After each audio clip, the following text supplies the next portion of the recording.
Assalamualaikum warahmatullahi wabarakatuh. Alhamdulillahirabbil alamin wa bihi nasta'inu ala umurid dunya waddin wa ala alihi wa sahbihi ajmain.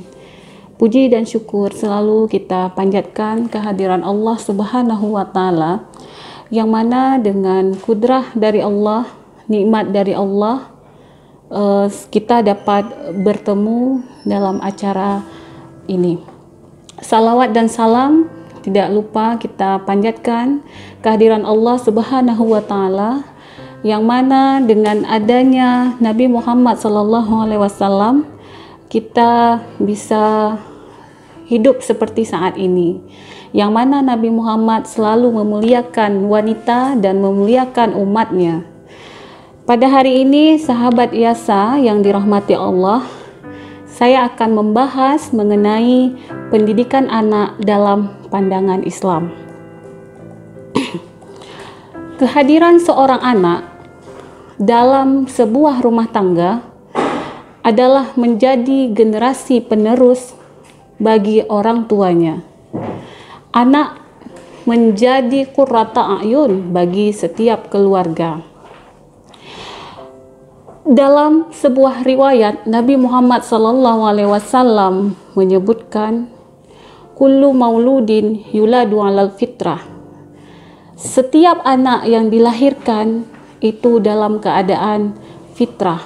Makna fitrah di sini adalah dalam keadaan suci, dalam keadaan bersih, dan dalam keadaan yang tidak tahu apa-apa. Ibaratnya seperti kertas putih yang belum bernoda.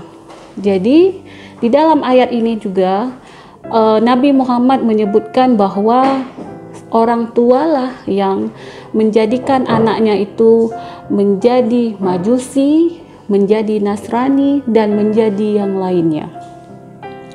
Jadi penjelasan ini di dalam hadis Nabi Muhammad ini, bahwa sesungguhnya anak itu dilahirkan laksana seperti sebuah kertas tadi, yang polos dan bersih dan tidak memiliki dosa, kesalahan, serta keburukan yang membuat kertas itu menjadi hitam.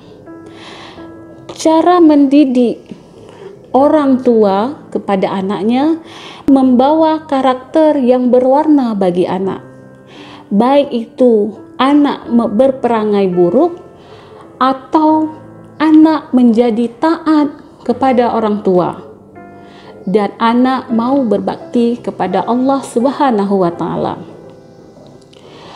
Dalam karyanya, Abdullah Nasih Ulwan menegaskan prasyarat pendidikan harus dimulai sejak dini.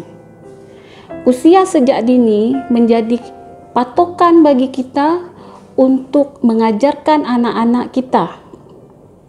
Selanjutnya, anak yang telah dilahirkan ke dunia, langkah awalnya yaitu dilantunkan kalimat tauhid. Ada yang mengazankan di telinga kanan dan ada juga yang membaca iqamah pada telinga kiri. Kemudian orang tua berkewajiban untuk memberikan nama yang baik kepada anak. Orang tua melakukan akikah atau pemotongan hewan, dan pada saat akikah tersebut orang tua memotong rambut si anak.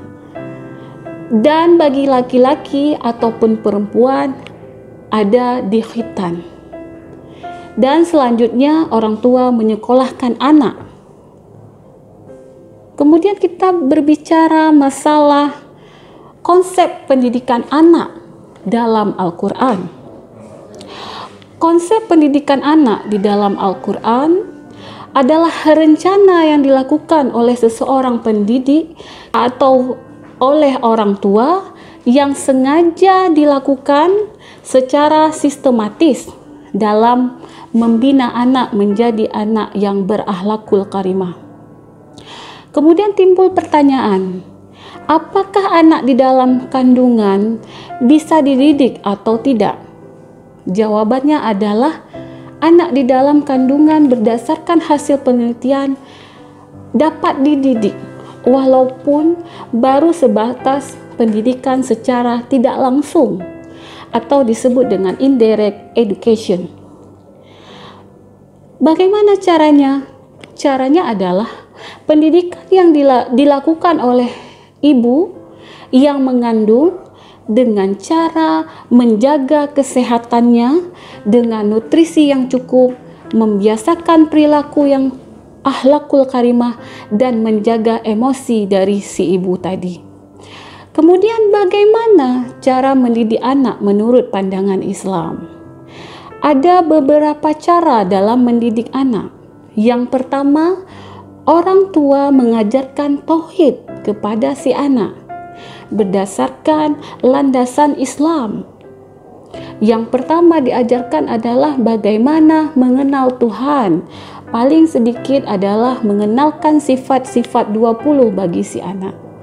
Yang kedua adalah mengajarkan adab dan akhlak kepada anak. Sahabat Yasa, mengajarkan akhlak ini adalah sesuatu yang sangat penting kepada anak.